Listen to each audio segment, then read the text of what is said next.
आगे बढ़ते आपको बताएं कि गजा पर इसराइली जाहिरियत के खिलाफ वकला सरापा एहतजाज हैं। कराची बार एसोसिएशन की जानिब से सिटी कोर्ट में फ़लस्तीनी मुसलमानों से इज़हार यकजहती के लिए मुजाहरा किया गया। इसी हवाले से मजीद जान लेते हैं बोली उसके नुमाइंदे अब्दुल हसीब से। हसीब बताएगा क्या कहते हैं वकला। जी बिल्कुल, गज़ा पर इसराइली जारियत के खिलाफ हर तबका ही सरापा एहतजाज है और इस वक्त भी वकला की जानिब से जो है वो कराची बार की जानिब से सिटी कोर्ट के अंदर एहतजाजी मुजाहरा किया जा रहा है। इसराइली परचम नजर आतिश किया गया और गज़ा पर इसराइली जारियत।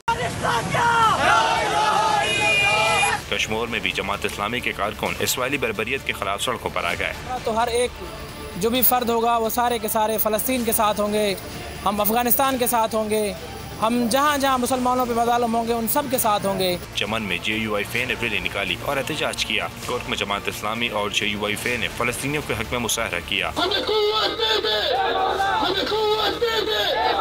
फैसलाबाद के अलाइड अस्पताल में फ़लस्तीनियों के हक में मुशाहरा हुआ। डॉक्टर्स, नर्सेस और पैरामेडिक स्टाफ ने इसराइल के खिलाफ नारे लगाए। मुल्तान में चौक कचेरी पर इसराइल मुखालिफ मुजाहरा किया गया। मुल्तान में चौक कचेरी पर इसराइल मुखालिफ मुजाहरे किए गए। नून लीग, जमात इस्लामी और तहरीक इंसाफ ने एहतजाज किया। पेशावर में फ़लस्तीन से सारे यकजहती के लिए रेलवे मुलाजमीन भी मैदान में आ गए। इसराइल और अमरीका के साथ सिफारती ताल्लुकात को खत्म करने का मुतालबा कर दिया।